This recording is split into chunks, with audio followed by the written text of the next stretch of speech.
ኣብ ኩሉ ኹርና ዓለም ዘለኹም ክቡራት ሰማዕትና ሕጂ ከዓ ሓደ ሻርእስቲ መፂና ኣለና።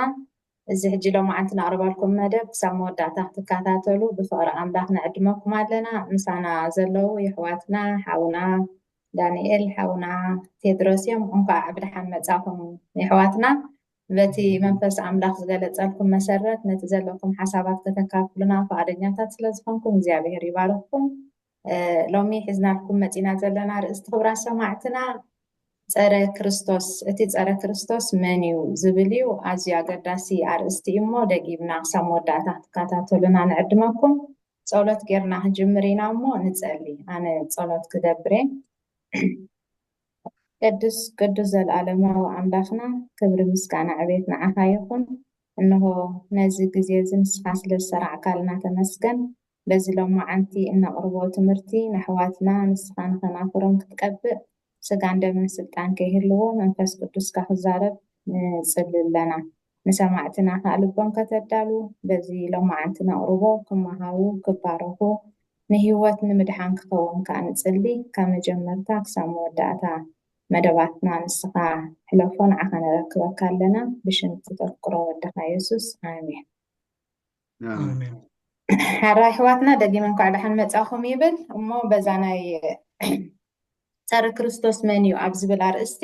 በዛ ቀዳመይቲ ሕቶ ክጅምር ኣብ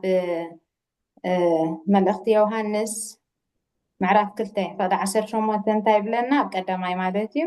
ደቀ እዚኣታ ዳሕረይቲ ሰዓት እያ ከምቲ እቲ ፀረ ክርስቶስ ከም ዝመፅእ ሰማዕኩሞ ካብ ሕጂ እውን ብዙሓት ኣፅራር ክርስቶስ ተንስኦም ኣለው። እዚኣ እታ ዳሕረይቲ ሰዓት ምዃና በዚ ኢና እንፈልጥ ኢሉ እንደገና ከዓ ዮሃንስ ኣብ ምዕራፍ 4 ፈቅዲ 3 ከይድና ተደኣ አንቢብና እቲ ፀረ ክርስቶስ ድሮ ኣብ ዓለም መፂኡ ኣሎ ብለና እሞኒ ኣብ ዓለም ከም ዝኣተወ ነግረና እሞ እስኪ እዚ ፀረ ክርስቶስ እዚ መን እዩ ወይ ከዓ መለለይ ባህሪኡ ኸ እንታይ እዩ ኢልና ኢና በታ ሕቶት እያ ክጅምር እሞ ሓወይ ብቴድሮስ ሓወይ ክጅምር ቴድሮስ ጀምር። ሕራይ ነዚ ግዜ ዝሃበና ኣምላኽ ንኣምላኽና ነመስግኖ። ናብቲ ዝበልክኒ ሕቶ ቅድሚ ምሕላፈይ ድኾነ ሓሳባት ክህብ እቲ ፀረ ክርስቶስ መን እዩ እንድዩ ዝብል ዘሎ እቲ መቦቀል ፀረ ክርስቶስ መን ምዃኑ እንተፈሊጥናዮ እቲ ኣብ መወዳእታ ሰብ ተመሲሉ ዝመፅእ ፀረ ክርስቶስ መን ከመይ ምዃኑ ንክንፈልጥ ኣፍ ደገ የኸፍተልና እዩ። ኣብ ዘካርያስ ምዕራፍ 3 ፈቅዲ 1 ከምዚ ዝብል ፅሑፍ ኣሎ።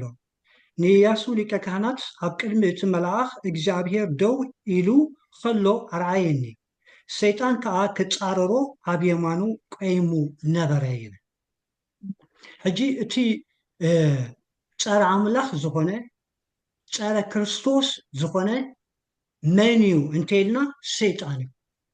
እዚ መጀመርታ ክንፅረልና ኣለዎ። እዚ እንተነፂሩልና እቲ ኣብ መወዳእታ ዘበን ዝግለፅ ፀረ ክርስቶስ ዝበሃል መን ምዃኑ ኣይንደናገርን ኢና። ሰይጣን ኣብ ሰማይ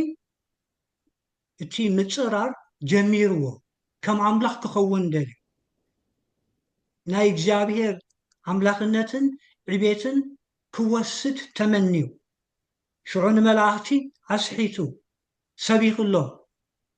ሕጊ ኣምላኽ ተፃሪሩ ስርዓት ኣምላኽ ተፃሪሩ ብድሕሪኡ ናብ ምድሪ እንታይ ከም ዝኾነ ከም ዝተደርበ ምናልባት ነዚ ሓሳባት እዚ እንታይ ክኾነና ኣብ ኢሳያስ 14 ፈቅዲ 12 ተንቢብና ቅሩብ ሃይላይት ክንረክብ ንኽእል ኢና። ኢሳያስ ምንባብ ክሕግዘካ ክእል እየ የድሓወይ። እሺ ከምዚ ይብል ኣየ ኣታ ብሩህ ኮኸብ ወዲ ወጋሕታ ከመይ ኢልካ ካብ ሰማይ ወደቕካ ንስኻ ንህዛብ ዘውደቅካስ ከመይ ኢልካ ናብ ምድሪ ተደርበኻ። ኣብ 14 ተንቢብና 13 ንስኻስ ብልብኻ ናብ ሰማይ ክድይብ ንዝፋነይ ኣብ ልዕሊ ከዋክብቲ ኣምላኽ ከልዕል ከብሎ ኣብ ወሰን ሰሜን ኣብ ልዕሊ ከረን ማሕበር ክቕመጥ እየ ኣብ ልዕሊ ርእሲ ደበናታት ክድይብ ነቲ ኣዝዩ ልዑል ክመስል የበልካ ኣብ ስኬል 18 ኺድና እንተንቢብና እውን ከም ኣምላኽ ክትከውን ተመነኻ እዩ ሕጂ ሰይጣን ካብ ሰማይ ናብ ምድሪ ተደርቢዩ ኣብ ምድሪ ምስ ተደርበየ እውን ናበይ እዩ ከይዱ እውን እንተኢልኩምኒ ናብ ኤደን ገነት እዩ ከይዱ ኣብ ኤደን ገነት ከይዱ እውን ንሄዋንን ኣዳምን ከስሕቶም ከውድቖም እቲ ናይ ምፅራር መንፈሱ ከልብሶም ምስ ኣምላኽ ከባእሶም ኣንጻር ናይ እግዚኣብሔር ሕጊ መታን ክኸዱ ክእውጀሎም ከስሕቶም ክሕስወሎም እንታይ እዩ ገይሩ ምስ ሄዋን ግዜ ወሲዱ ሽዑ እንታይ ኢልዋ የዕንትኹም ተኸፊቱ ከም ኣምላኽ መታን ከይትኾኑ ኢዳ እምበር እዛ ኣይትብልዕዎ ዝበለኩም በሊዕኩም ወላ ሓንቲ ኣይትኾኑ ኢኹም ኣይትሞቱን ኢኹም እግዚኣብሔር ክትሞቱ ኢኹም ኢሉ እሱ ኸ ኣይትሞቱን ኢሉ ረዩ ሕጂ ካብ ሰማይ ዘምፃእ ናይ ሓሶት ትምህርቱ ትዕቢቱን ኣንነቱን ከም ኣምላኽ ምምሳል ናብ ኤደን ገነት ኣምፅኡ እንታይ ገይርዎ ዘርጊሕዋ ኣዳምን ሄዋን ከዓኒ ሓጢኣት ገይሮም ካብ ኣምላኽ ተፈልዮም እንሆ ንሪኦ ኣለና ዓለም ሙሉእ ተበላሽያ ማለት እዩ ብድሕሪኡ ሰይጣን ኣይዓረፈን እግዚኣብሔር ድማኒ ናይ ምድሓን ተስፋ ንኣዳምን ሄዋንን ዘርኡን ዝሃቦ መታን ክፍፀም ክርስቶስ ኣምላኽ ክነሱ ግና ክንድሕን እንተኮይና ሰብ ክኸውን ስለ ዝነበሮ ካብ ድንግል ማርያም ተወሊዱ ሰብ ኮይኑ ንምድሓንና ኣብ ዘገልግለሉ ኣብ ዝነበረሉ ግዜ ከይተረፈ ሰይጣን ንየሱስ ክርስቶስ እንታይ ክብሎ ከለና ንርኢ እዚኣ ማቴዎስ 4 እንተንቢብ ክለይ ማቴዎስ 4 ካብ 8 ስጋብ 10 ዘሎ እንተንቢብናያ እሺ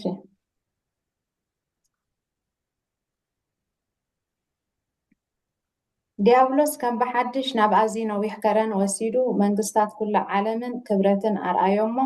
ሕግም ኢልካ እንተሰገድካለይ እዚ ኩሉ ክህበካ እየ በሎ ሽዑ ኢየሱስ እግዚኣብሔር ኣምላኽካ ስገድ ንዕኡ በይኑ ድማ ተገዛእ ፅሑፍ ኣሎሞ ኪድርሓቕ ሰይጣን በሎ ኣሜን ሕጂ ሰይጣን እንታይ ክብሎ ከሎ እዩ እዚ ኩሉ ግዛኣት ናይ ዓለም ናተይ እሞ ከግዛኣካ ካብ ዝበረኸት ዝክበካ ዘገርም ነገር እዩ ስገደለይ ኢሉ ክርስቶስ እኮ ኣምላኽ እዩ ንምድሓን ኩሉ ፍጥረት ወዲ ሰብ ከድሕን ግን ሰብ ኮይኑ ስገደለይ ኢሉ ሕጂ እዚ መንፈስ ናይ ሰይጣን ገና ይሰርሕ እዩ ዘሎ ስገደለይ መን ግን ዝስገደሉ ሓደ ኣምላኽ ክርስቶስ ከዓኒ ሰብ ኮይኑ ነቲ ናይ ኣምላኽነት ስግደት ንዑ ጥራይ ከም ዝግባእ ክገልፀሉ ከሎ ንርኢ ሕጂ ምስጢር ናይ ፀረ ክርስቶስ ኣብዚ እዩ ዘሎ ሰይጣን እዩ ሕጂ ዘመሓላልፎ ናብ መን ኦኬ ናብ ሰባት ማለት እዩ ሕጂ ናብቲ ሕቶ ናይ ሓፍትና ከይድ ከለኹ ሓዋርያ ዮሃንስ እዚ ስለተገልፀሉ ነዚ ስለ ዝበርሆ ኣብቲ እዋንቲ ከዓኒ ኣብቲ እዋንቲ ጎይታ የሱስ ክርስቶስ ደስተምሃሮ ትምህርቲ ነይሩ ኣብ ማቴዎስ 24 ምፅዓት ናትካ ትምህርቲ ናይ ምፅዓት ናትካ እንታይ ምዃኑ ግለፀልና ቅድሚ ምምፃእካሲ ዝፍጠር ነገራት ንገረና ኢሎም ኣብ ዝሓተትዎ ዮሃንስ ሓዋርያ ዮሃንስ እዚ ሕጂ ብዛዕባ ፀረ ክርስቶስ ዝዛረቦ ዘሎ ሓፍትና ጥራሓስ ሓፍተና ዘላ ኣብኡ ነይሩ እዩ እንታይ ክብሎ ከለና ንርኢ ክብሎም ከሎ ብዙሓት ኣነ ክርስቶስ ኢለ ዝብሉ ክመፅኦም እሞ ተጠንቀቑ ቃል ኣምላኽ መርምሩ ንዝብለኩም ስምዕዎ እንዳበለ የስተምህሮም ነይሩ ሕጂ እዚ እንታይ እዩ ዘርእየና ኣብዛ ምድሪ ንክርስቶስ ዝፃረሩ ደቂ ሰባት ነቢያት ተመሲሎም ናይ ኣምላኽ ልኡኻት ተመሲሎም ንብዙሓት ሰባት ዘድሕኑ ተመሲሎም ግና ብመንፈስ ናይ ሰይጣን ዝትንስኡ ከም ዘለው ኣቐዲሙ እውን የሱስ ክርስቶስ ኣጠንቂቑ ነይሩ እዩ ሓዋርያ ጳውሎስ እዚ ዮሃንስ ከዓኒ እዚ ስለተገንዘበ ብዙሓት ፀረ ክርስቶስ ክመፅኦም ሕጂ ከማን መፅኦም ኣለው ስለዚ ተጠንቀው እዩ ዝብል ዘሎ ስለዚ ሰይጣን ዘሰልጥኖም ብዙሓት ከም ዝተንስዋ ኣብዚ ምድሪ ዘለና ደቂ ሰባት በቲ ሓደ እንኮ ዝኾነ የሱስ ክርስቶስ ኣሚንና ኢና ምድሓን ንረክብ ንሱ እዩ መድሃኒ ዓለም ግና ኣብዚ ምድሪ እዚ ክንሪኢ ከለና ብዙሕ ዝዓይነቱ ሃይማኖት ብዛዕባ ናይ ሰማይ ዘሎ ኣምላኽ ዘውሪ ግና ንየሱስ ክርስቶስ ከም መድሓኒ ብሰብ ሰብ ኮይኑ ተገሊፁ ግና ኣምላኽ ከም ዝኾነ ዘየውርዩ ብዙሕ ምህሮታትን ብዙሕ ሃይማኖታትን ኣሎ ነዚ ተጠንቂቕና ነቲ ክርስቶሳዊ ዝኾነ ፅሑፋት ብምምርማር መታን ናብ ምድሓን ክንበፅሕ እዩ ሃዋርያ ጳውሎስ ወይ ድማ ሃብኒ ሃዋርያ ዮሃንስ ዝዛረበና ዘሎ ማለት እዩ ስለዚ ናብቲ እቲ ባህሪ ናይ ጸረ ክርስቶስ እንታይ እዩ ንዝብር እቲ ባህሪኡ ኣቐዲምና ሪና ኢና ሰይጣን ኣምላኽ ክመስል ከም ኣምላኽ ክመስል ናይ ኣምላኽ ቦታ ክህልዎ እዩ ፂዒሩ ነይሩ ኣብ ምድሪ ምስ መፀ እውን ንክርስቶስ ስገደለ ኢልዎ ዝስገደሉ ኣምላኽ ጥራይ እዩ ስለዚ ሰይጣን ኣምላኽ ክኸውን እዩ ዝደሊ እቲ ፀረ ክርስቶስ እውን ኣብቲ መወዳእታ ብሓይሊ ዝግለጥ ናይ እግዚኣብሔር ኣምላኽ ሓይልን ኣምላኽነቱን ክብሩን ዝወስድ እዩ ንርእሱ ከም ኣምላኽ ኮይኑ ዘርኢ እዩ እዚ ሲ ኣበይ ንረኽቦ ንዝብል ሕቶ ኣብ ካልኣይ ተሰሎንቄ ምዕራፍ 2 ዘሎ ከነንብብ ኢና ካልኣይ ተሰሎንቄ ምዕራፍ 2 ምናልባት ካባኻትኩም ዘውፅኣ እውን ከንብበልካ ዶ ብቕዲ ክንደይ ከንብበልካ ተየድሓዊ 3-4 ኦኬ ከንብበልካ እየ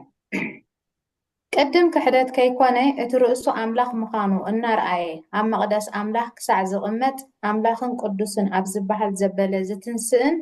ዝዕበን ሰብኣይ ዓመፃ እቲ ወዲ ጥፍኣት ከይተገልፀ እታ መዓልቲ እዚኣ ኣይትመፅን እያ እሞ ዝኾነ እንተኾነ ሓደ እኳ ኣየስሕትኩም ትኽክል ስለዚ ቅድም ክሕደት ከይኮነ እቲ ርእሱ ኣምላኽ ምዃኑ እናርኣየ ሕጂ ብዛዕባ እዚ ከነፅንዕ እንከለና መፅሓፍ ቅዱስ ባዕሉ ንባዕሉ ስለ ዝዛረብ ባዕሉ ንባዕሉ መልእኽቲ ትክክለኛ ዝኾነ ሓቂ ስለ ዝዛረብ እና ኣጋጠምና ከነምፅኦ ንኽእል ኢና ብዛዕባ ምን እዩ ዝዛረብ ዘሎ እንተኢልኩምኒ ልክዕ ፀኒሕና እውን ክንመፅኦ ስለ ንኽእል ኣብ ራእይ ዮሃንስ ተገሊፁ ዘሎ እቲ ፀረ ክርስቶስ ዝበሃል ባህሪውን ዕላምኡን ይገልፀልና ኣብዚ ከዓ ንረኽቦ ማለት እዩ ቅድም ክሕደት ከይኮነ እቲ ርእሱ ኣምላኽ ምዃኑ እናርኣየ ኣብ ቤት መቕደስ ክሳዕ ዝቕመጥ ኣብ ቤት መቕደስ ኣብቲ እግዚኣብሔር ዝኽበረሉ ቦታ ቤተ ክርስቲያን ዝበሃል በዚ ሕጂ ኣዘራርባ ዝቕመጥ ንክርስቶስ ዝሰብኽ ባህሪ ኣምላኽ ዝሰብኽ ዝመስል ግና ናይ ኣምላኽ ባህሪ ዘለዎ ወይ ድማ ናይ ኣምላኽ ባህሪ ዝወስድ እቲ ንኣምላኽ ዝግብኦ ባህሪ ዝወስዶ ከም ኣምላኽ ኮይኑ ከም ወኪል ኣምላኽ ኮይኑ ንነብሱ ዘዕብያን ዘርእያን ሕጂ ሓደ ካብቲ ናይ ባህሪ ፀረ ክርስቶስ እዚ ናይ ክብሪ ወዲ ኣምላኽ ዝወስድ ናይ ኣምላኽነት ባህሪ ንዑ ኣነ ልኡኽ ናይ ኣምላኽ ከም ኣምላኽ ኢሉ ዝሓስብ ማለት ካልኣይ ባህሪኡ ድማ ሕጊ ኣምላኽ ዘፍርስ ኣብዚ እንታይ ኢልዎ ኣሎ ኣብታ ሕጂ ከነንብባ ዝፀናሕና ትሕቲ ኢልና እንታይ ኢሉ ሰብኣይ ዓመፃ እዩ ኣብ መፅሓፍ ቅዱስ ዓመፃ ዝበሃል ሰብኣይ ዓመፃ መፍረሲ ሕጊ ማለት መፍረሲ ሕጊ ማለት ሕጂ ካብቲ ካልኣይ ባህሪ ናቱ ንሕጊ ዘፍርስ ነቲ ናይ እግዚኣብሔር ሕግስ ዘፍርሶ ዝልውጦ እዚ እዩ ሕጊ ኣምላኽ ኢሉ ናቱ ሕጊ ወኪል ስለ ዝኾነ ናይ ኣምላኽ ባህሪ ዘለኒ ኣምላኽ ዝቐብኣኒ ንኣምላኽ ኣብዚ ዝውክሎ ኢሉ ስለ ዝሓስብ ሕጊ ከዓ እንታይ ይገብር የፍርስ ወይ ድማ ይልውጥ ሕግታት ይቀያየር ካልእ ሕግታት ይተኻኽእ እዚ ዝገብር መን እዩ እንተኢልና ዋላ ኣብ ታሪኻት እውን ኣብዚ ሕጂ ዘሎ ዘበናት እና መርመርና እውን ክንፈልጦ ንኽእል ኢና ግን እቲ ባህሪ እሱ እዩ ሕጂ ፀረ በቃ ክርስቶስ ክበሃል ከሎ ኣብዚ ምድሪ እዚ ብብዙሕ መንገዲ ይግለጽ እዩ ብድሕሪኡ ኣብ ራእይ ዮሃንስ 13:12 እንተንቢብና ስገዱለ እዩ ዝብል ኣቐዲምና ርኢናዮ ነርና ሰይጣን ንክርስቶስ ዝኣክል ስገደለ እዩ እስከ ምናልባሽ ተደሓወይ ኣብታ ተቕፅል ኣብታ ካልእቲ ሕቶ ክንዝርዝረን ኢና ሕጂ ብኣጠቓልል ኣቢልና እቲ ናይ ኣምላኽ ቦታ ዝወስድ እዚ እዩ ባህሪ ኢልና ዶ ኣብዚኣ ክንድምድም እሞ ብሰፊሑ ኣብቲ እስከ እንታይ እዩ ከቲ ንሱ ዝገብሮ ነገራት ኢልና ፅቡቅ ጌርካ መታን ክትገልፀልና ኢለ ኣብዚ ዘቋርፀካ ዘለኹ እሞ ምናልባሽ ዳኒኻ ኣብዚ ገለ ትውስኾ ሓሳብ እንተሎ ከዓ ንዳኒኻ ዕድል ክንቦ ፅቡቅ ጌርካ ገሊፅካልና ኣለካ ማለት እቲ ኦሪጅን ወይ እቲ ናይ መበቆል ፀላኢኻ ወይ ፀረ ክርስቶስ ምፍላጥ ፅቡቅ እዩ ነዚ ኢኻ ኣብ ኤፌሶን ምዕራፍ 6:14 እንታይ ይብለና ቅልስናሲ ምስ ስልጣናትን ሕልቅነትን ገዛእቲ ናይ ዝዓለም እምበር ምስ ስጋን ደምን ኣይኮነን ንብለና እሞ ዳንሓወይ ኣብዚ እንታይ ሓሳብ ኣለካ ኣብዚ ናይ ቴዲ ውስጥካ ቢልካስ ናብቲ ቀንዲ ክንኣቱ ኢና ዳሕራይ ፅቡቅ ዳርጋ ኣስፋ ሓቢሉ ካብቲ መበቆል ናይ ዝኩሉ ነገር ገይሩ ስለ ዘምፅኦ ንሱ እዩ ኣነ ዝገርመኒ ነገር ግና ሓጢኣት ናብዛ ምድሪ እዚኣ ቅድሚ ምእታው ኣትሒዙ ኣብ ሰማይ ብኩሉ ነገሩ በቃ ኣብ ክርስቶስ ዝነበሮ ፅልእን ንክርስቶስ ዝነበሮ ተፃብኦን ስጋብ ኣብዛ ምድሪ እዚኣን ስጋብ ኣብ መወዳእታ እና ቀፀለ ክቅፅል ምዃኑ ዝነግር ሓሳባት ከም ዘለዎ ዝርዳእና ሕጂ ኣሕፅር ኣቢለሲ ሓንቲ ጥቕሲ ካብተን ክበሃላ ፀንሓ ስለ ትምልሰልና ኣብ ቀዳማይ ዮሃንስ ምዕራፍ 2 ቁፅሪ 18 ዘላ ንመጀመርያ ግዜ ቃል በቃል ኣብ መፅሓፍ ቅዱስ ፀረ ክርስቶስ ተባሂላ ዝተጠቕሰት እያ ኣብ 22 ውርዲ ኢልና እንተደኣ ርኢናያሲ መን እዩ እቲ ፀረ ክርስቶስ እንድያ ትብል እታሕቶ ኣብኡ እንታይ ትብል እቲ ንየሱስ ንሱ ክርስቶስ ምዃኑ ዝኩሕዶ እንተዘይኮይኑ ኸ መን ካልእ ስመ ክኸውን ይኽእል ትበሃላ መን እዩ እቲ ሓሳዊ እቲ ኣቦን ወድን ዝኩሕዶም ንሱ እዩ እቲ ፀሮ ክርስቶስ ኦኬ ሕጂ ናይ ኣነ እዚ ሓደ ሓደ ግዜ ወላ እውን ዳርጋ እናረኣናዮ ክንከይድ ምዃንና የተስፋ ዝገብር እቲ ፀረ ክርስቶስ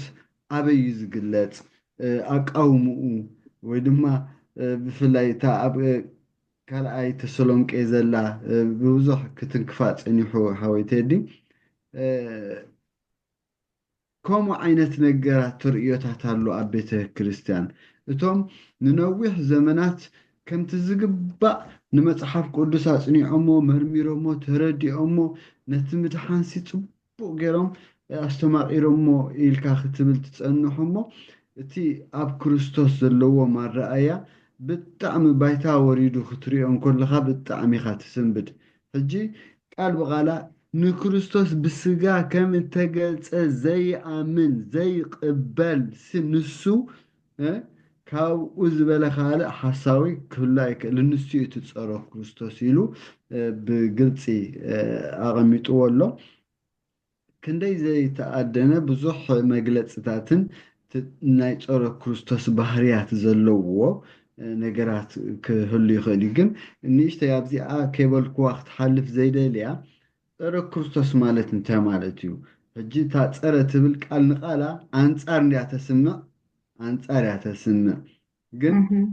ክሪኣ ፈቲነሲ ኣንታይ ማለት ኣብቲ ኣንታይ ክራይስት እንዲም ድብልዎ ሕጂ ፅማቅ ሓሳባት ናይታ ትርጉም እንታይ እያ ሳብስቲቱሽን ኣብ ክንዲ ማለት እዩ መተካእታ ሕጂ እቲ ግጭት ዘለዎ ዓይነት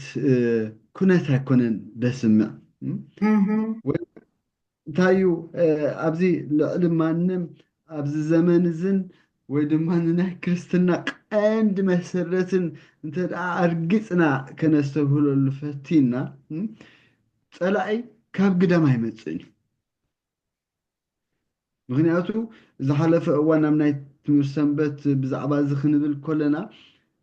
ሓጢኣት ካበይ ከም ተጀመረ ወይ ካበይ ከም ተበገሰ ኢና ንፈልጥ ካብ ሰማይ ሰማይ ኦኬ ኣብ ከምዚ ዓይነት ነገር እዩ ከምዚ ዓይነት ዝመፅእ እሞ ኣብታ ኣንተ ወይ ዘንበበልና ጥቕሲ ኣብኣ ደስ ትብል ነገር ኣላ ፅቡቅ ጌራ ምንታን ክትርዳእና ነቲ ፀረ ክርስቶስ ወዲ እንታይ ኢልዎ ኣለዉ ወዲ ዓመፅ ወዲ ጥፍኣት ኢልዎ ኣሎ ጥፍኣት ወዲ ጥፍኣት ኢልዎ ኣሎ ነታ ቃል ኣብ ካልእ ቦታ ክትድገመና ስለዝኾነት ንዓኣ ደለያ ዘለኹ እቲ ወዲ ጥፍኣት ከይተገልፀ ኢልዎ ኣሎ እቲ ወዲ ጥፍኣት ከይተገልፀ ሕጂ ንሱ ኣቃውምኡ ወላ እውን ንገዛእ ርእሱ ከምንታይ ከም ዝገልፃ እታ ፅሕፍቲ ብምልእታ ክትነግረና ፀኒሓ ኣብ ዮሃንስ 17 ቁፅሪ 12 ከዓ እንታይ ትብል መስለኩም ኣነ ምሳታቶም ኣብ ዓለም ከለኹ ብስምካ ሓለኽዎም ኢሉ የሱስ ክርስቶስ እዩ ብዛዕባ እቶም 12 ደቀ መዛሙርቲ እዩ ዝዛረብ ዘሎ ነዞም ዝሃብካኒ ተኸናኸንክዎም እቲ ፅሑፍ ምእንቲ ክፍፀምሲ ብዘይ እቲ ሓደ ወዲ እንታይ ጥፍኣት ካባቶም ጠፍአ የልቦን ኢልዎ ብዘይ እቲ ሓደ ወዲ ጥፍኣት ሕጂ ኣብዚኣ ከዓ ተመሳሳሊ ነገር ኣለዋ እዚ ብዛዕባ ይሁዳ ይዛረብ ከም ዘሎ ብሩህ ኮይኑ ይሁዳ ካብቶም 12 ደቀ መዛሙርቲ ኣብ ከባቢ ወይ ኣብ ዙርያ የሱስ ክርስቶስ ዘገልግል ዝነበረ ደኣ እምበሪ ካብ ወፃኢ ካብ ግዳም ካብቶም ዝቃወምዎ ዝነበሩ ሰባት መፂኡ ኣይኮነን ንክርስቶስ ኣሕሊፉ ዝሃቦ ሕጂ ኣብዚኣ ክትርዳእና ፀረ ክርስቶስ መን እዩ ወይ ድማ እቲ ኣነ ክርስቶስ እየ ኢሉ ኣብዛ ምድሪ እዚኣ ብዘለዎ ሓይሉ ዝዓይ ዘሎ መን እዩ እንተደኣ ክንብል ኮይና ካብ ማእከል ቤተ ክርስቲያን ካብ ማእከል ሕብረት ካብ ማእከል ናይ ቅዱሳን ስፍራ ከም ዝብገስ ልክዕ ይሁዳ እቲ ወዲ ጥፍኣት ኢሉ ኣብዚ ገሊፅዎ ዘሎ ካብቶም 12 ደቀ መዛሙርቲ እዩ እሞ ናብቲ ዝቕፅል ከዓ ዝያዳ ክነብርሆ ንኽእል ብጣዕሚ እግዚኣብሔር ባርክኩም ብሓቂ ፅቡቅ ጌርኩም መግለፂ ሂብኩምና ኣለኹም ናብቲ ዝቕፅል ሓሳብ ክንኣቱ ከለና እውን ኣዝዩ ርዱእ ብዝኾነ መገዲ ጌርኩም ገሊፅኩም ኣለኹም እሞ ሕራይ ኣብታ ካልእቲ ሕቶ ምስ ንኸይድ የድሓወይ ፅቡቅ ገይሩ ገሊፅዎን ነይሩ ኣርእስቲ እውን ሂብዎን ነይሩ ሓደ እቲ ቦታ ናይ ኣምላኽ ዝወስድ ኮይኑ ግን ሕግታት ዝለዋውጥ ሕጊ እግዚኣብሔር ማለት እዩ እንደገና እውን ስገዱለይ ዝብል ኣሎ ካልእ እንተለውን ክትውሰኽ ትኽእል ኢኻ እሞ እስከ ገለ ካብቲ ብዛዕባ ሕጊ እንተዳ መፂና ካብቲ ዝለወጦ ሕግታት እንታይ ክንገልፅ ንኽእል እንደገና ከዓ እስከ እዚ ፀረ ክርስቶስ ዝበሃል ከዓ ርዱእ መታን ክኸውን ሲ ከምዚ ሓደ ውልቀ ሰብ ድዩ ወይ ስርዓት ድዩ ንምንታይ እዩ ዝገልፅ ማለት ኣነ ሕጂ ብዙሕ ቪድዮታት ርኢ ኣለኹ ክግለፅ ከሎሲ እዚ ፀረ ክርስቶስ እዚ ፀረ ክርስቶስ እናበልካ ነቲ ባህሪ ኣምፂኻ ገለ ውልቀ ሰባት ኣብኡ ፖስት ክገብርዎ ርኢ ኣለኹ እሞ እስከ መፅሓፍ ቅዱስ ከዚ ሓቂ እዚ እንታይ እዩ ዝብለና ትሕቶ ተረዲእኩም እንተኮይኑ መጀመርያ ስርዓት ድዩ ውልቂ ድዩ እንታይ እዩ ብድሕሪኡ ገለ ካብቲ ዝገበሮ ባህርያት እሞ ማለት ጭብጢ ዝኾነ ካብ መፅሓፍ ቅዱስ መሰረት ብምግባር እዝን ገይሩ ንብሎ ነገር ምናልባሽ ስፍሕ ብል ኸውን ግን ክልቲኹም ተኻፊልኩም ኣብዚ ሓሳብ ክትውና እሞ ናብዚኣ ካልእቲ ሕቶ ብቴዳሓወይ ብኣኻ ክጅምር ሕጂ ኦኬ እያ እቲ ባህሪ ናይቲ ፀረ ክርስቶስ ከምዚ ሕጂ ክትብልና ፀናሕኪ መጀመርታ ኣብኡ ሓሳብ ክህብ ከምቲ ቀዲምና እውን ኩላትና ዳኒሓወይ እውን ኣስፊሑ ገልፆ ነይሩ ባህሪ ናይቲ ፀረ ክርስቶስ ሕጂ ኣነ ዝዛረበሉ ወይ ሓቢርና ንዛረበሉ ዘለና ብዛዕባ እቲ ኣብ መወዳእታ ዘበን ዝግለፅ ፀረ ክርስቶስ ልክዕ ከምቲ ኣቀዲምና እውን ዘንበብናዮ ኣብ ካልኣይ ተሰሎንቄ ዘሎ ካብቲ ቅዱስ ስፍራ ካብ ቤተ ክርስቲያን ካብቲ እግዚኣብሔር ዝምለኸሉ ቦታ ከምዚ ትንስእ ኢና ከነፅንዕ ፀኒሕና ማለት እዩ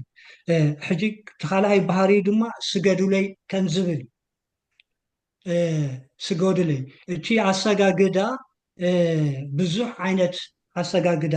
ክህሉ ይኽእል እዩ ግና ንኣምላኽ ዝግብኦ ክብሪ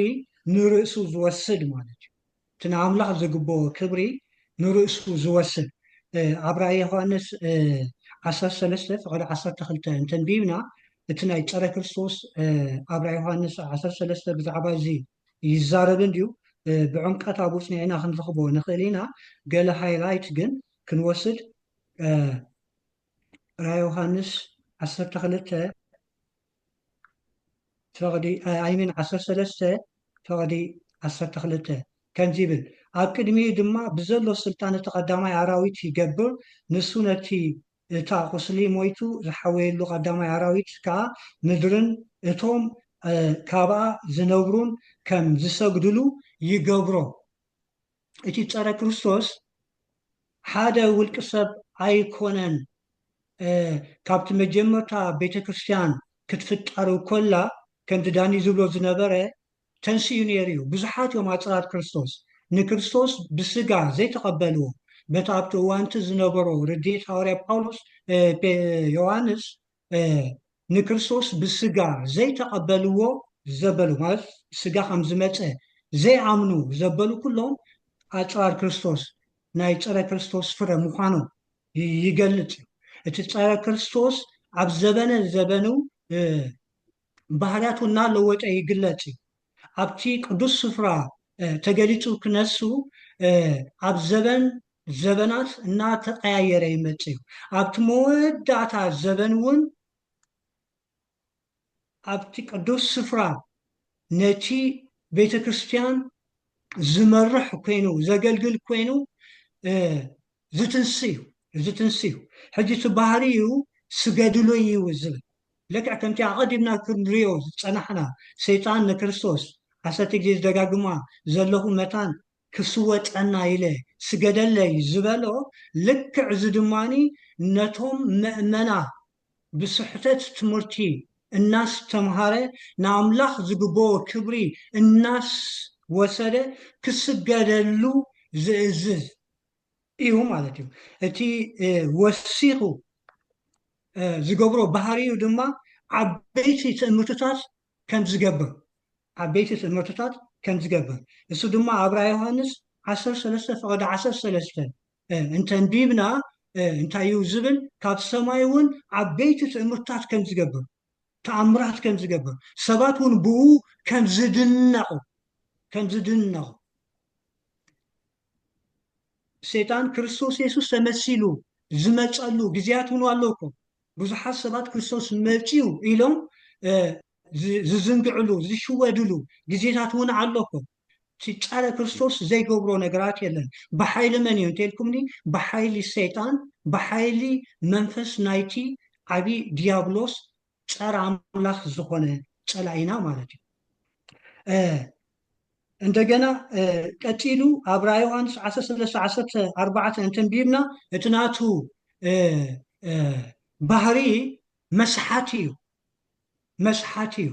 ኣብኡ እንተንቢብና ነቶም ኣብ ምድሪ ዝነብሩ ዘለው ዓለታት የስሕቶም ከም ዘሎ ዝገልፀልና ማለት እዩ ስለዚ ኣብ ቀዳማይ ተሰሎንቄ 2:3-4 ኣቐዲመ ዘንበብክዎ ዳግማይ እንተ ኣንቢብናዮ እቲ ትክክለኛ ፀረ ክርስቶስ ትባህሪዩ መፍረሲ ሕጊ ምዃኑ ካብ ቤት ኣምላኽ ከም ዝትንስእ ነቶም ቅዱሳን ናይ እግዚኣብሔር ሰባት ባሃልቲ እውን ከም ዝፃረሮም ከም ዘሳግጎም ብሓፈሽኡ ኣብዚ ንረኽቦ ኢና ማለት እዩ ምናልባት ቀፂለ ድሓር ክዛረብ ንዳኒ ሓውና እንተሃብኩኻ ፀናዩ ሓራይ ዳኒ ሓወይ ካብ ዝወስኸሉ እሞ ተተሪፈን ከዓ ቴድ ናባኻ ክምለስ እየ እወ ንሳተን እየን እተን ናይቲ ፀረ ክርስቶስ ባህሪ እቲ ናይ ኣምላኽ ስፍራ እዩ ዝምነ ልክዕ ከምቲ ገና ክጅምር ከሎ ኣትሒዙ ባይዘወይ እዚ ናይ ፀረ ክርስቶስ ሓሳባት ወይ ትምህርቲ ኣዝዩ ስፍሕ ዝበለ እዩ ገና ንመጀመርያ ግዜ ቃል ብቃሉ ከምቲ ኣቐዲመ ዝበልክዎ ኣብ ቀዳማይ ዮሃንስ ተጠቂሱ እምበሪ ኣብ ዳንኤል ምዕራፍ 2 ዘሎ ሓሳባት እንተደኣ ከይድና ሪእናዮ ከምኡውን ኣብ ምዕራፍ 17 ዘሎ ሓሳባት ብጣዕሚ ኣፀቢቑ ብዝርዝር ክርዳእና ይኽእል እዩ ግን ኣብኡ ቃል ብቃሉ እንታይ ዝብል ንርኢ መስለኩም ፀረ ክርስቶስ ዝተገለጸሉ ዓይነት ኣጋጣሚ ንዘመናትን ኣብ ከንብባ ኣብ ምዕራፍ 7 ደላ ዳንኤል ኣውፂኹማ ክሳብ ክትገብርዋ ትኽእሉ ኢኹም ግዜ መንታን ከይበላእ ከተንብብዋ كنببلك خلي دانا حاوي فقد خندي قرأي كجمرالك اوكي هذا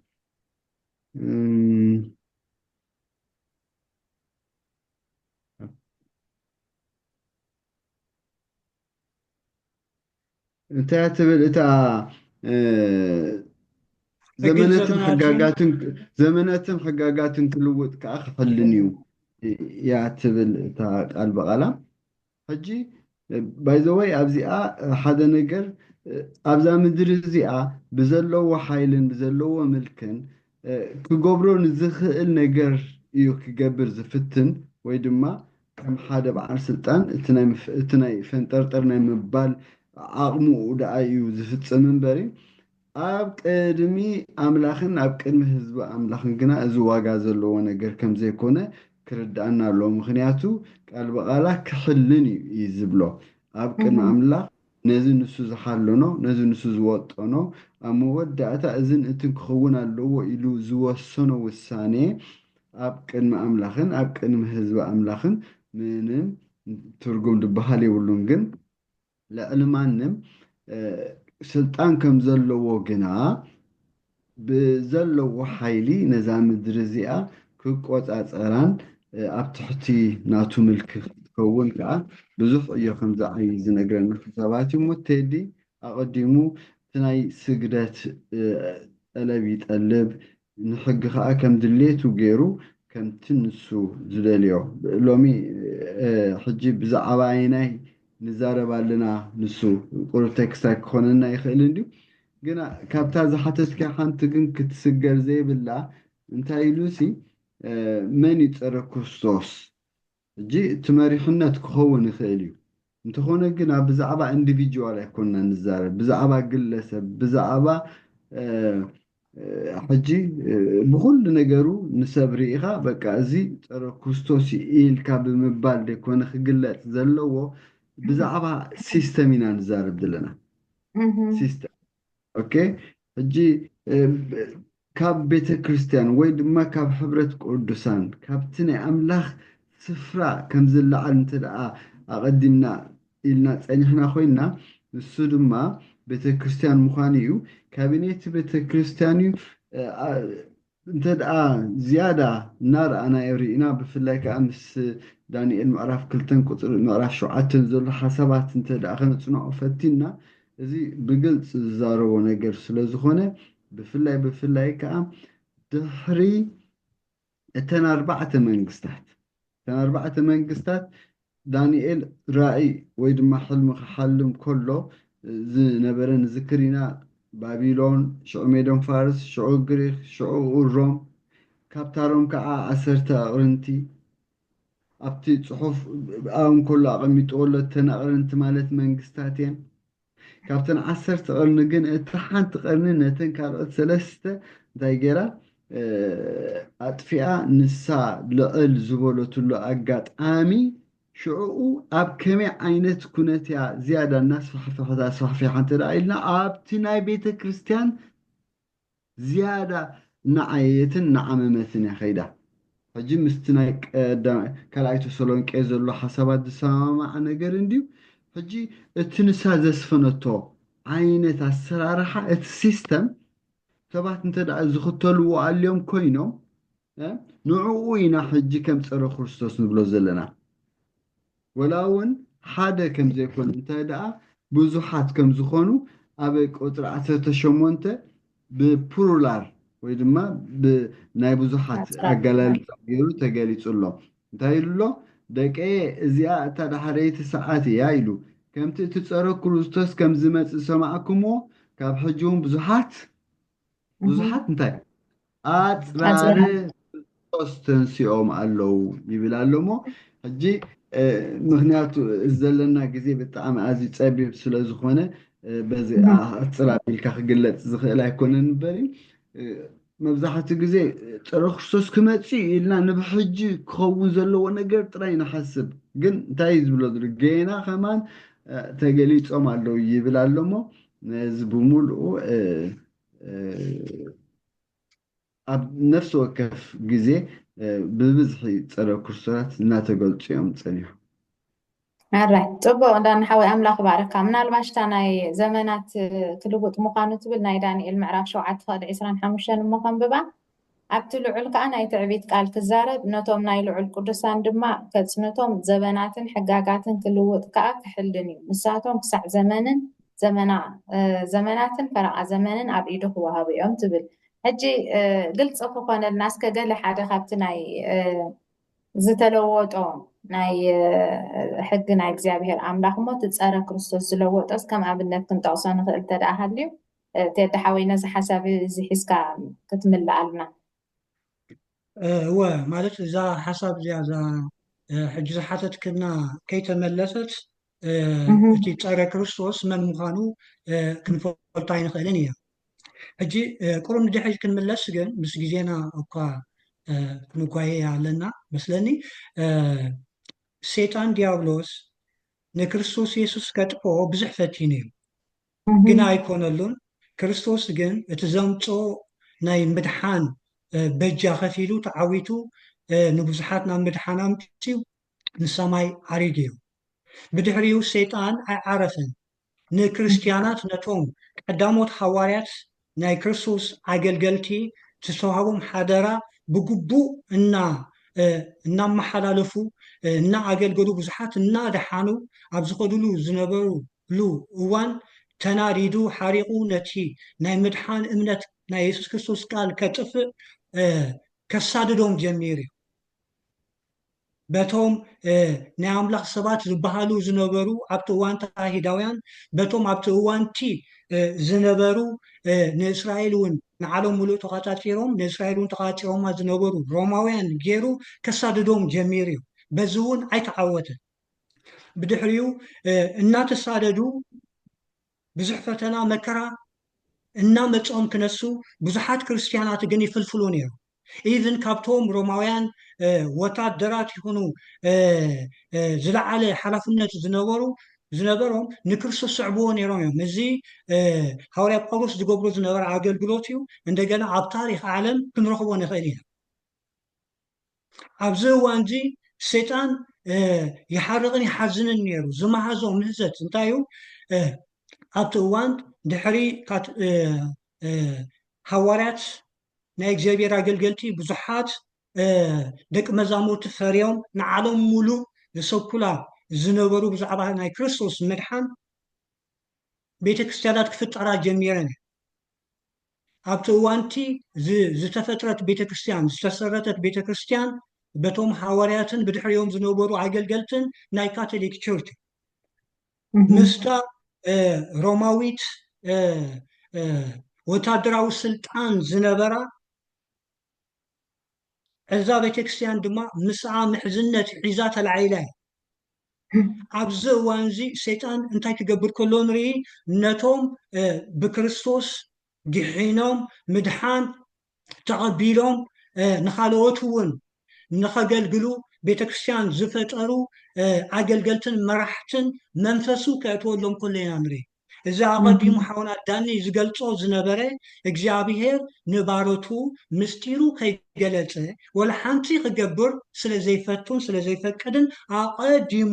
ብዳንኤል ተዛሪቡ ነይሩ ንዳንኤል ራእይታት ኣርእይዎን ብዛዕባ ምንታይ እንትልኩምኒ ብዛዕባ ዝተፈላለያ ነገስታት ዝመፃን ዓለም ዝገዝኣ ካብኡ ሕልፍ ዝበለት ቀንዲ ምስጢር ክፍለጥ ግን ብዛዕባ እቲ መፍረሲ ሕጊ ፀረ ክርስቶስ መን ምዃኑ ብተምሳል ብራእይ ተገሊፅሉ ነይሩ እቲ ሰብኣይ ዓመፃ እቲ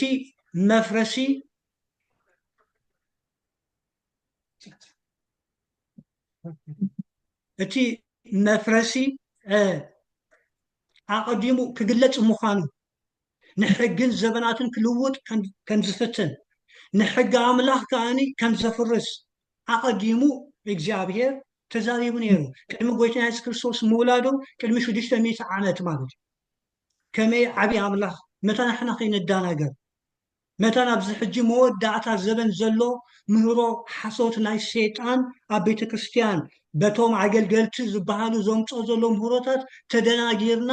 ገሃነም መታን ከይንኣቱ ኣቐዲሙ ተዛሪቡ ብዛዕባ እዚ ምስጢር ብድሕሪኡ ከምቲ ኣቐዲመ ክዛረበኩም ዝፀናሓኩ እዛ ቤተ ክርስቲያን እዚኣ ብዙሕ ስሕተት ትምህርቲ ኣትይዋ ሕጂ ኣነ ብዛዕባ ወይ ድማ ንሕና ብዛዕባ እቲ ቅዱሳን ኣብ ካቶሊክ ቤተክርስቲያን ዘለዉ ምእመናን ናይ እግዚኣብሔር ሰባት ኣይኮነን ትዘረባ እቲ ዘረባ ብድሕሪኡ ዘሎ ናይ ሰይጣን ውዲት እዩ። ስለዚ ነዛ እዛ ቤተክርስቲያን እናዓበየት እናሰፍሐት ኣብ ትሰፍሓሉ ብዙሕ ምህሮ ናይ ኣምላኽ ዘይኮነ ጣዖታዊ ነገራት እናተኣታተወት እያ ትጓዓዝ ነይራ። ኣብቲ እዋን እቲ እዚ ዝዓበየ ክፍሊ ናይዚ ምድርና ንፀሓይ ዘምልኹ ኣሕዛብ ነይሮም እዮም። ንዖም ክርስቲያናት ክኾኑ እናተሰበኸሎም ግና ንዖም ከም ዘለውዎ ናብቲ ሕብረታ እናእተወት ነቲ ብመንፈስ ሰይጣን ዝመሓላለፍ ዘሎ ኣብ ሰማይ ዝጀመረ ምፍራስ ሕጊ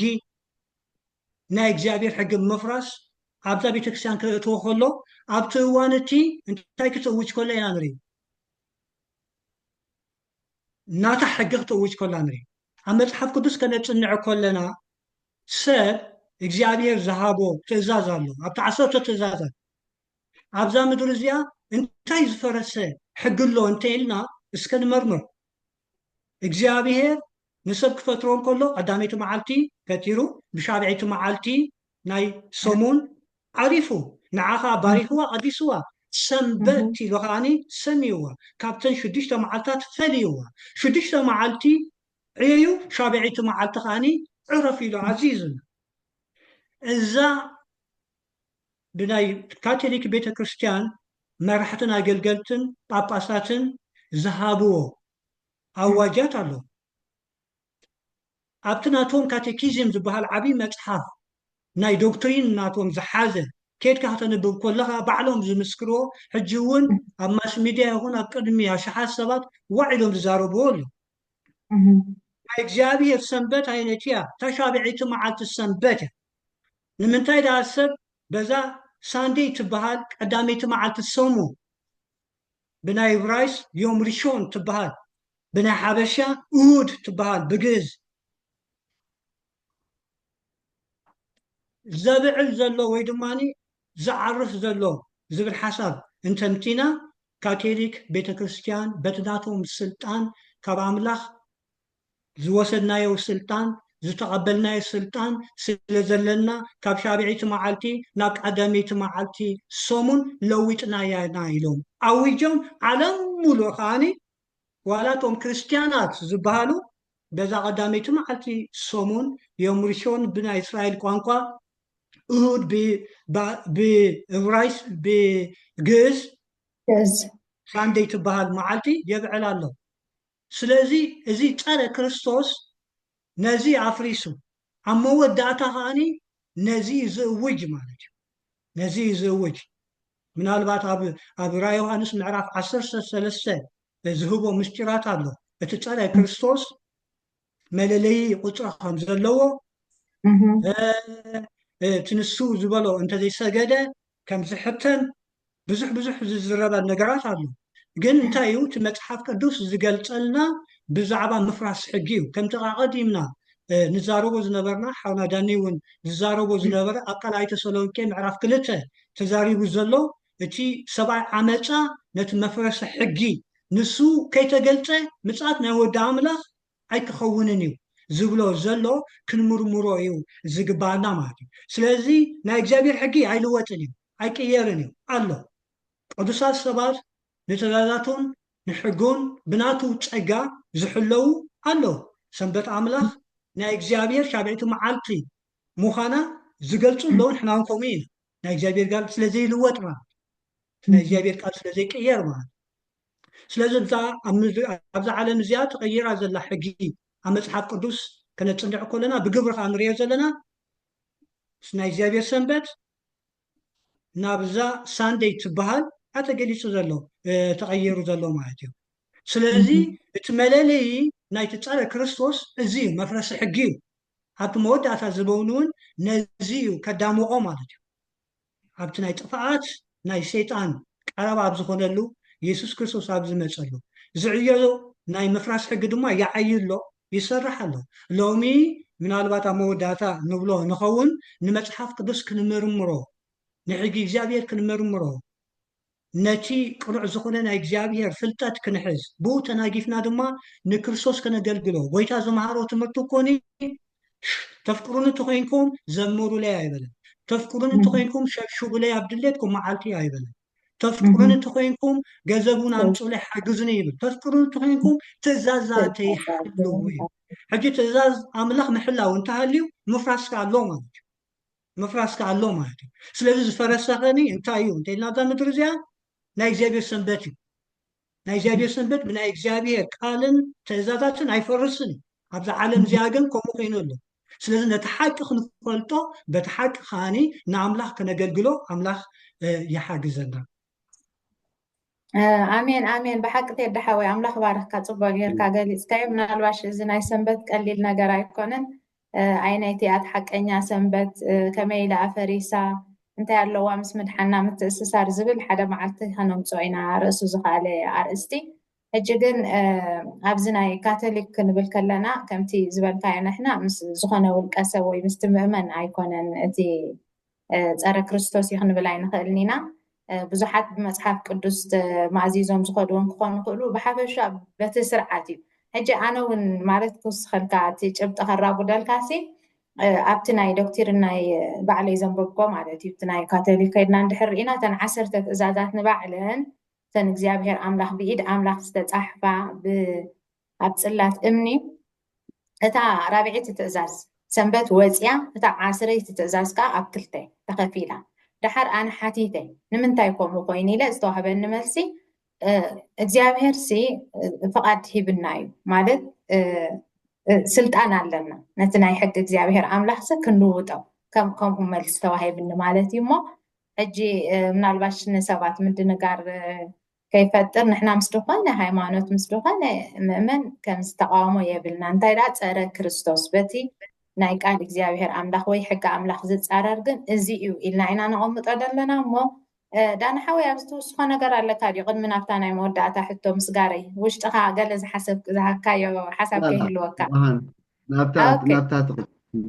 ሓራይ ርዶ ክኸውንካ ተስፋ ንገብር ንሰማዕቲ እሞ ኣብ መወዳእታ እሞ ሕጂ ብጣዕሚ ሓደገኛ ነገር እዩ። ንምንታይ ኢና ክንብል ፀኒሕና? ሓደ እቲ ፀረ ክርስቶስ ኣብ ማእከልና፣ ካልኣይ ነገር ከዓ መንፈሳዊ ለቢሱ እዩ ዝመፅእ። እንታይ ዝበሃል ምስል ኣሎ ስኒ ካብ ፈታዊ ዳ ሓልወኒ እምበር ካብ ፀላእየሲ ባዕለይ ኣለኽዎ። ሕጂ እቲ ፀላእይ ከኣጢፍካ ክተለልዮ ትኽእል ኢኻ፣ ግን መንፈሳዊ ለቢሱ እንተዳ መፅኡ ግን ተመሳሲሉ እዩ ዝመፀካ። ከምኡ ይብል እውን ቆርበት በጊዕ ዝተኸድኑ ተኻሉ ይብሎሚ ማለት ንክርስቲያናት ከስሕቱ ከዳናግሩ ዝመፁ እሞ እስከ ንሕና ከም ክርስቲያናት ኩላህና ከም ሰዓብቲ ክርስቶስ ማለት እዩ ካብዚ ፀረ ክርስቶስ እዚ ብኡ ከይንታለል ክንገብሮ ዝግባአና ጥንቃቄ እንታይ እዩ ኣብ ትብል ናይ መወዳእታ በዚኣ ክንውድእ ኢና ኣጠቃልል ኣቢልና እሞ ዳኒ ብኣኻ ክጅምር። ኣራይ ፅቡቅ ኣዝዩ ዕሙቕ ዝበለ ክሳይ ፀኒሑና መፅናዕቲ ፀኒሑና ኣብዛ ናይ መወዳእታ እዚ ናይ ቃል ኣምላኽ ነገር ብፍላይ ከዓ ብራእይ ኮነ ብትንቢት ኮነ ብሕልሚ ኮነ ሕጂ ነዚ ኣብ መወዳእታ ዘመን ዝኸውን ብጋህዲ ከዓ ዝፍፀም ገና ከይኮነ ኩሎ ክኸውን ከም ዝኾነ እዩ ቃል ኣምላኽ ነጊሩና እሞ ኣነ ሕጂ ዝገርመኒ ሎሚ እዚ ዘመን እዚ ናይ ምትህልላኽ እንድዩ ንሓደ ሰብ ግበራ እንተዳ ኢልካዮ ኣይገብራን ኣይትግበራ እንተዳ ኢልካዮ ከዓ ይገብራ። ኣብ ቃል ኣምላኽ ግን ክትከውን እያ እንተዳ ኢልዋ ትኸውን እያ። ሕጂ ሰይጣን ሲ ኣብ መወዳእታ ግዜ ብፍላይ እዚ ሕጂ ንሕና ነንብቦ ዘለና ፅሑፋት ኣፀቢቑ ይፈልጦ እንድዩ ነቲ ናትና ርድኢት ነቲ ኣሚንና ንሰዕቦ ዘለና መፅሓፍ ቅዱሳዊ ሓሳባት መንታን ከሽከዓና መንታን ከደናግረና ሲ ኣቅጣጫ ወይ ድማ ካልእ ኣንፈት ክቅይር ኣይክእል እዩ ክኸውን ከም ዝኾነ ሰይጣን ኣብ ነፍሲ ወከፍ ስጉምታቱ ገና ብዛዕባኡ ዘይፈልጦ እዩ ኣምላኽ ዝፈልጥ ስለዚ ከይኮነ ከሎ እንተደኣ ክኸውን ምዃኑ ኣጠንቂቑና ፀኒሑ በዚ ኣዝና ጥንቁቃት ክንከውን ይግባአና እሞ ኣብ ቁፅሪ 26 ዘላ ሓሳባት ኣነ ብጣዕሚ ደስ ትብለኒ እንታይ ኢሉ ብዛዕባቶም ዘስሕትኹም እንታይ ትገብር ዘለኹ ዝዛረብ ዘለኹ ወይ ድማ ዝፅሕፈልኩም ዘለኹ ኢሉ እቲ ናይ ፀረ ክርስቶስ ብምሉኡ ገሊፁ ኣብ ቁፅሪ 26 ብዛዕባቶም ዘስሕትኹም እየ እዚ ዝፅሕፈልኩም ዘለኹ ሕጂ ብዛዕባቶም ዘስሕቱና ዘለው መራሕቲ ወይ ድማ ሲስተም ብዛዕባኡ ክንሓስብ ኣዝዩ ገዛ ርእስና ናብቲ ወሳንን ሓቀኛ ነገር ከነተኩር ይግባአና ንሱ ድማ ዲያብሎስ ኣብ መወዳእታ ግዜ ቁርብተይ ሰዓታት ከም ዝተረፈ ፈሊጡ ሲ እንታይ ይገብር ኣሎ ኢሉ ብዓቢ ቁጣዕ ወሪዱ ኣሎ ድዕኡ ወይለኺ ምድርን ባሕርን ኢሉ ዝበሎ ሓሳባት ኣለዉ ዲያብሎስ ኣብ መወዳእታ ግዜ ከም ዝጓዝም ኣንበሳ ኣብ ከባቢና ንጥፍኣትና ንዕንወትና ኣብ መወዳእታ ከዓ እቲ ንዕኡን ንመላእኽቱን ጥራይ ዝተዳለወ እቶን ሓዊ መሐወስታ መንታን ክንከውን ንኣምላኽ መንታን ከጉሂ እዩ እቲ ብምሉኡ ምስጢር ናይቲ ዲያብሎስ ኣብዛ ምድሪ እዚኣ ናይ ዘለዎ ከዓይ ዝገብሮ ዘሎ ነገር እንታይ እዩ እንተደኣ ኢልና ኣንጻር ክርስቶስ ስለ ዝተሰለፈ እዩ ንሕና ከዓ ኣሰላልፋና እንታይ ክንገብር ኣለና ዝያዳ ኣተኩሮ ሂብና ብዛዕባቶም ዘስሕትኹም እየ ዝፅሕፈልኩም ዘለኹ ኢሉና ኣሎ እሞ እዚ ባህርያት ካብ ሃለዎም ነዚ ነገር እዚ ኣተኪርና ገዛ ርእስና ክንምርምር ኣምላኽ ፀጉ የብዝሓና ኣሜን ኣሜን ኣሜን ተዳሓዋይ ኣብ ስታይ ኣለካ ትውስኾ እወ ከምቲ ኣቐዲምና ዘንበብናዮ ኣብቲ ናይ ካልኣይ ተሰሎንቄ ምዕራፍ 2 ትሕት ኢልናስ እንታይ ይብል ብዝኾነ እንተኾነ ሓደ እኳ የስሕትኩም እዩ ዘሎ ብዛዕባ እቲ ሰብኣይ ዓመፃ ኢልዎ ዘሎ ብዛዕባ እቲ መፍረሲ ሕጊ ኢልዎ ዘሎ ኣብ መፅሓፍ ቅዱስ ክንስተንትን ከለና ባህርያቱ ዘበለ ኩሉ ይገልፀልና እዩ መስሓቱ ምዃኑ ናይ ስሕተት ትምህርቲ ከም ዘሎ ስለዚ ንኸይንስሕት እሞ በቲ ቅኑዕ ዝኾነ ናይ እግዚኣብሔር ቃል ንቐድሚት ክንጓዓዝ ንናይ እግዚኣብሔር ቃል ኢና ክንምርምር ዝግባእ ብዘይ መንፈስ ቅዱስ ሓቀኛ መምህር ስለዘየለ መንፈስ ቅዱስ ነቲ ሓቂ ክገልፀልና ኣብ ቅድሚ እግዚኣብሔር ክንምህለል እዩ ዘለና ኣምላኽ ድማኒ ብመንፈሱ ገይሩ ይገልፀልካ እዩ ምናልባት ገለ ጥቕስታት ነይረን ዘዳለኽወን ኣብ ኢሳያስ 8:20 እንተሪኢና ከም ዝስዕብ ይብለና ኢሳያስ 8:20 ከምዚ ይብል ናብ ሕግን ናብ ምስክርን ከምዚ ዝኣመሰለ ቃል እንተዘይተናገሩ ብሓቂ ወጋሕታ የብሎምን እዩ ናብ ሕግን ናብ ምስክርን ከምዚ ዝመሰለ ቃል እንተዘይተናገሩ ብሓቂ ወጋሕታ የብሎም ሕጂ ወጋሕታ ሙሉእ ምድሓን ማለት እዩ ሙሉእ ምድሓን እቲ ምስክር መን እዩ እንተልኩምኒ ኢየሱስ እዩ እቲ ናቱ ባህሪ ከዓኒ ሕጉ እዩ ስርዓቱ እዩ እቲ ፀረ ክርስቶስ ከዓኒ ናይ ክርስቶስ ስልጣን ወሲዱ ንሕጊ ኣምላኽ ዝለዋውጥ ናይ ክርስቶስ ዘይኮነ ትምህርቲ እናስተምሃረ ንብዙሓት ዘስሕት ዘሎ ሕጂ እኳ ተደቢቑ እንተሰርሐ ኣብ መወዳእታ ግን ብሓይሊ ዝግለፅ እዩ ስለዚ ነዚ ናይ ክርስቶስ ኢየሱስ ወጋሕታ ሙሉእ ምድሓን ክግለፀልና ንቓሉ ኢና ክንምርምሮ ዝግባአና ቀዳማይ ዮሃንስ 1:4 እንተንቢብኩምለይ ጽቡቕ ነይሩ በአንቢበ ዋላ ክውድእ ማለት እዩ كم ببالك آيات الدهاوي እሺ عراي أتي كام مجمرتا زنبرة نحنا سمعنايو أتي بعينتنا زرينايو أتي زتأمتنايو أعداونا زرم سوسو بزعبا أتقال هيوت دما تقلصت نتامس أبو زنبرت نأنا فأتقلصت نايزل ألم هيوت رئينا إنامو نمسكركمن ننقركمن ألنا آمين هو نتناي زل عالم زخونة حكينا مسكرنتنا يسوس كريستوس كنمرمرون كنقبلون أبتأت صباح دماني نابو كنتمت نافسبا زيكونة نابو كنتمت نتمسحف قدوس كنمرمرو نتهيوت زخونة اتوم أقدمهم ناتو سعبتن عقلقلتن زنبارو زمسكرلنا بقدي كنجنزبلو كنزقبالنا يزقلت